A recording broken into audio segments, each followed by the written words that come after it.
Bismillahirrahmanirrahim. Assalamualaikum warahmatullahi wabarakatuh. Hai anak-anak, kembali lagi pada pembelajaran IPA. Kali ini Ibu Laras akan membahas mengenai bioteknologi konvensional ya. Nah, untuk lebih jelasnya, mari kita simak uraian berikut ini. What is this bioteknologi konvensional?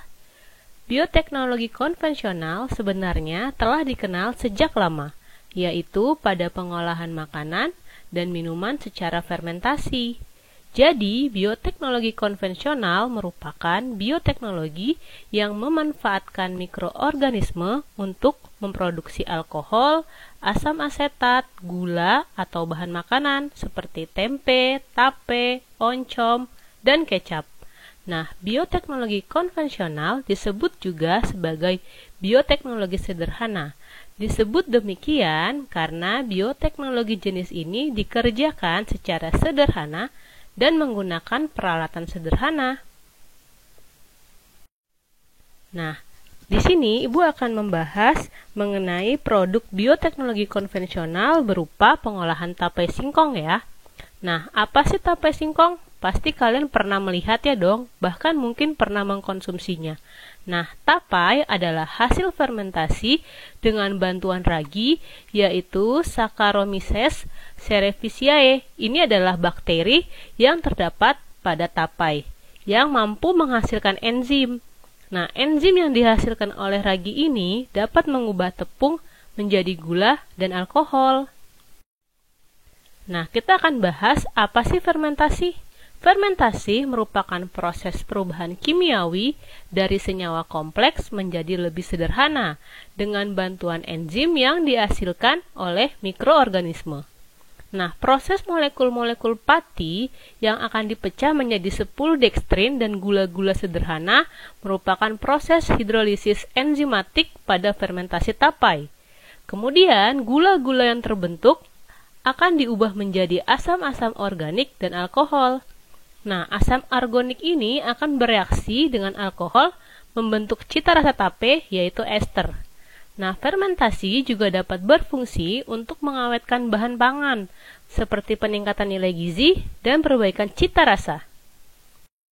Perlu kalian ketahui ya anak-anak, bahwa fermentasi disebut juga sebagai respirasi anaerob. Nah, respirasi anaerob ini terdiri dari tahapan reaksi glukosa berubah menjadi 2 etanol, 2 karbon dioksida, lalu menjadi sebuah energi ya. Nah, di sini ada tabel mengenai perubahan komponen gizi tapai yang difermentasi. Kalian bisa lihat zat gizi apa saja yang ada di dalam tapai, yaitu ada energi. Pada tape singkong sebesar 173, sedangkan pada tape ketan sebesar 172. Kemudian ada protein 0,5 untuk singkong, 3,0 untuk tape ketan. Lalu ada lemak sebesar 0,1 gram dan pada tape ketan sebesar 0,5. Lalu ada karbohidrat pada tape singkong sebesar 42,5, pada tape ketan sebesar 37,5. Lalu ada kalsium pada tape singkong sebesar 30 mg, pada tape ketan sebesar 6 mg.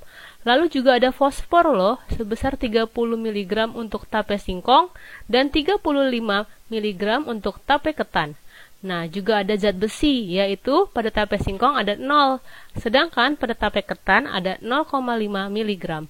Dan mengandung vitamin B1 sebesar 0,07 pada tape singkong, sedangkan pada tape ketan sebesar 0,04 mg dan mengandung air sebanyak 56,1 gram pada tape singkong dan pada tape ketan 58,9 gram. Berikut ada beberapa contoh modifikasi makanan yang diolah dengan tapai. Nah, olahan ini bisa kalian olah kembali dalam bentuk es krim tapai, kemudian bisa kalian buat menjadi gorengan tapai yang crispy, lalu bisa kalian buat menjadi bolu tapai, lalu juga bisa kalian buat menjadi kolak tapai, atau masih banyak olahan-olahan lain. Oh iya, tolong tuliskan pada kolom chat YouTube apa saja olahan tapai selain yang ada di slide ini ya, kalian bisa jawab. Nah, perlu kalian ketahui ya, manfaat tapai yang pertama sebagai sumber energi. Lalu, mampu memperlancar saluran pencernaan. Dan yang ketiga, mencegah anemia. Yang keempat, sebagai sumber probiotik. Yang kelima, mampu memelihara otot dan saraf. Yang keenam, mengeluarkan aflatoksin atau zat racun yang ada di dalam tubuh kalian. Lalu yang ketujuh, ada pengganti karbohidrat. Dan yang terakhir, bisa menjaga kesehatan kulit juga loh. Selanjutnya, kita akan membahas mengenai bagaimana cara membuat olahan tapai ya. Simak baik-baik, karena kalian akan mencoba dan mempraktekannya di rumah nanti. Jadi, kalian harus memperhatikannya ya. Nah, pertama, kalian harus menyediakan alat apa saja dan bahan apa saja untuk mengolah tapai. Nah, alatnya yaitu ada panci, toples plus tutup, pengaduk kayu, kemudian tampah, dan saringan. Nah, sedangkan bahan yang digunakan ada singkong, ketan hitam atau ketan putih, ragi tapai, air, dan gula putih, kemudian daun pisang. Teknik pengolahan tapai singkong yang pertama, yaitu kalian harus mengupas singkong dan potong singkong sesuai keinginan ya. Yang kedua, cuci singkong yang telah dipotong hingga bersih, kemudian tunggu hingga singkong kering. Lalu panaskan air terlebih dahulu hingga mendidih. Yang ketiga, setelah air mendidih, masukkan singkong, lalu kukus ya hingga matang. Yang keempat, setelah matang, angkatlah singkong, lalu masukkan ke dalam wadah dan taburi ragi yang telah dihaluskan dengan menggunakan saringan. Nah, wadahnya jangan lupa dilapisi dengan daun pisang ya. Setelah itu, singkong yang diberi ragi ditutup kembali dengan daun pisang. Nah, singkong ini harus benar-benar tertutup supaya mendapatkan hasil yang maksimal. Yang terakhir, setelah ditutup dengan pisang, diamkan 1 hingga 2 hari. Nah, sudah terasa lemak dan manis, saat itulah singkong berubah menjadi tapai ya. Berikut adalah tahapan pengolahan tapai ketan. Yang pertama, kalian harus mencuci beras ketan sampai bersih. Lalu rendam ketan kurang lebih selama 12 jam ya. Tanak beras ketan sampai menjadi nasi ketan. Kemudian dinginkan dan ratakan nasi ketan di atas tampah. Lalu taburkan ragi tapai, aduk hingga rata. Setelah itu, masukkan nasi ketan yang telah dicampur dengan ragi tapai ke dalam toples tertutup ya. Kalian pastikan tutupnya rapat. Nah, lalu biarkan pada suhu kamar 25 derajat Celcius selama 2-3 hari. Dan setelah itu, dinginkan tapai yang telah disimpan selama beberapa jam sebelum dikonsumsi agar lebih nikmat dan tahan lama ya anak-anak. Demikian pemaparan materi tentang pengolahan tapai ketan dan tapai singkong ya anak-anak.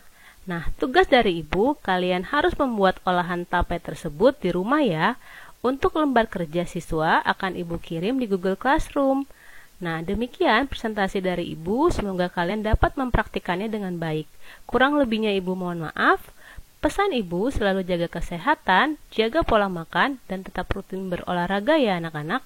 Assalamualaikum warahmatullahi wabarakatuh.